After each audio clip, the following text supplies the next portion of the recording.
फिलहाल के लिए ओल्ड पेंशन स्कीम और न्यू पेंशन स्कीम समझते हैं। 3 बार बोल चुका हूं अभी तक, ओपीएस के अंदर आखिरी तनख्वाह आपको जीवन भर मिलती है, उसमें इंक्रीमेंट भी मिलता है, ठीक है। न्यू पेंशन स्कीम क्या है मैं वो बताता हूं। 2004 के बाद में एक योजना प्रमोट की गई और उसमें क्या था कि देश के अंदर जितने भी कर्मचारी काम कर रहे हैं, चाहे जहां काम कर रहे हैं, वो अपनी तनख्वाह में से 10%, जैसे सरकारी कर्मचारियों की बात करें तो वो अपनी तनख्वाह का 10% कटा करके सरकार को दे देते थे। मान लो आपकी 1 लाख रुपए तनख्वाह है, उसमें से 10,000 रुपए काट के आपने सरकार को पकड़ा दिए कि सरकार ये आप रखिए। सरकार क्या करती थी कि उसमें इतना ही परसेंटेज अपनी तरफ से मिलाती थी, यानी कि 10,000 के वो कितने बन गए, 20,000। अब उस पैसे को जो 20,000 बना है, सरकार क्या करती थी कि उन दोनों को मिलाकर के शेयर बाजार में इन्वेस्ट कर देती थी।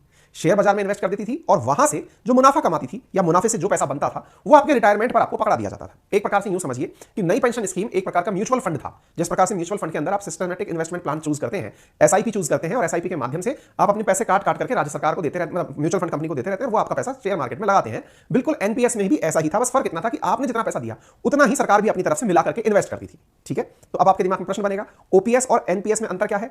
ओपीएस यानी ओल्ड पेंशन स्कीम, अंतर सबसे बड़ा यह है कि ओपीएस में आपको अपनी जेब से एक नया पैसा नहीं देना होता है। एक नया पैसा नहीं देना होता है का मतलब आप तो बस अपनी सरकारी नौकरी करिए, जो तनख्वाह आपको अभी मिल रही है वो मिलती रहेगी, एक भी पैसा कटौती का नहीं होगा।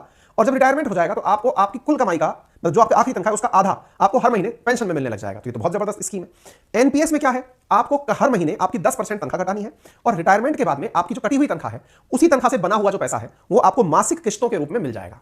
इवन एक बल्क अमाउंट भी मिलेगा जो कि इकट्ठा हुआ है और उसमें से जो बचा हुआ पैसा है वो आपको मासिक किस्तों के रूप में या तनख्वाह के रूप में, जो भी आप समझे, वो मिल जाएगा। 7-8 हजार रुपए महीने टाइप से आपको वहां से मिल जाएंगे, ठीक है। ये न्यू पेंशन स्कीम है। सुनते ही लग रहा है कि न्यू पेंशन स्कीम कुछ भी नहीं है पुरानी पेंशन स्कीम के आगे, देखते ही पता चल रहा है। इसी वजह से जितने भी सरकारी कर्मचारी हैं या सरकारी सेवाओं में जाने वाले जो लोग हैं, उनकी चाहत यही होती है कि किसी भी तरह से ओल्ड पेंशन स्कीम ले आओ, ताकि नौकरी करें तब तक तो नौकरी, उसके बाद जब रिटायरमेंट हो जाए तो जीवन भर पेंशन मिलती रहे। सुनकर तो बड़ा अच्छा लगता है। अब मुसीबतों की भी चर्चा कर लेते हैं, जब अच्छा लग ही रहा है। मुसीबत क्या है, मुसीबत यह है कि राज्य सरकारों के पास आफ्टर रिटायरमेंट लोगों को पैसे देने के लिए पैसे नहीं है। अब आप पूछेंगे ये आपको कैसे पता कि उनके पास पैसे नहीं है, राज्य सरकार ने पैसे दिए हैं, आप कैसे कह सकते हो पैसे नहीं है। अच्छा, अगर पैसे हैं तो आपको मैं हिमाचल प्रदेश का ही उदाहरण, जो कि एकदम ताजा ताजा है, वहीं से समझा देता हूं। लगभग 800 करोड़ रुपए महीने का अतिरिक्त भार आने वाला है, जो मैंने न्यूज में पढ़ा है, हालांकि अभी मैं वेरी मच श्योर नहीं हूं। किसके ऊपर, हिमाचल प्रदेश सरकार के ऊपर। एक पहाड़ी राज्य जिसके पास कमाई के संसाधनों का अभाव है, गरीब राज्य पहाड़ी राज्यों को कंसीडर किया जाता है। ऐसी स्थिति में वो एक अतिरिक्त खर्चा, क्योंकि उन्होंने चुनावी वादे में कहा था कि वो इस प्रकार की लोक लुभावनी योजना वापस लाएंगे, जिस वजह से 1.5 लाख लोग जिन्हें फायदा हो रहा था, उनके परिवारजन यानी कि एक प्रकार से 6 लाख लोगों का अतिरिक्त वोट इसलिए मिल गया होगा क्योंकि उन्होंने ओपीएस को प्रमोट किया था, ठीक है। अब साहब मुसीबत यह है, राज्य सरकार ने जैसे ही घोषणा की, पैसे की कंगाली के हालात में हिमाचल प्रदेश सरकार ने डीजल पर 3 रुपए वैट बढ़ा दिया, वैल्यू एडिड टैक्स। कितना रुपया, 3 रुपया प्रति लीटर। इसका मतलब समझ रहे हैं आप, इसका मतलब है कि पेंशनर्स को पेंशन देने के लिए राज्य सरकार ने सभी लोगों के ऊपर से पैसे की कटौती का कार्यक्रम शुरू कर दिया। वो पैसा कौन चुका रहा है, वो आप ही चुका रहे हैं। आपको जो पेंशन मिल रही है, असल में यह समझिए कि वो आपके पेंशन कुछ लोगों को मिल रही है, लेकिन चुकानी सबको पड़ रही है।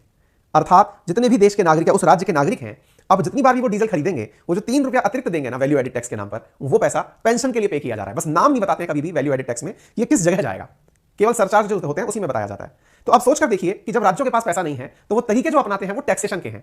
और जब किसी देश में टैक्सेशन बहुत बढ़ने लगता है, किसी राज्य में टैक्सेशन बहुत बढ़ने लगता है, तो महंगाई स्वतः ही बढ़ जाती है। और जब महंगाई इतनी हो जाए कि आप जो कमा रहे हैं उससे आप उस वस्तु को ना खरीद पाएं, तो ऐसी स्थिति में बैंक्रप्सी के हालात पैदा होते हैं।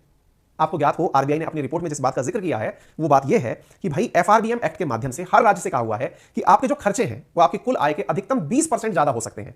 अर्थात 100 रुपए कमाते हो, 120 रुपए खर्च कर लो, कोई बात नहीं, केंद्र सरकार आपकी मदद कर देगा। लेकिन जब से ये योजनाएं वापस आई हैं तब से ये खर्चे बढ़कर 128, यानी कि 100 की जगह 128 रुपए खर्च हो रहे हैं। 8% 10% राज्यों के खर्चे एक्स्ट्रा हो गए हैं।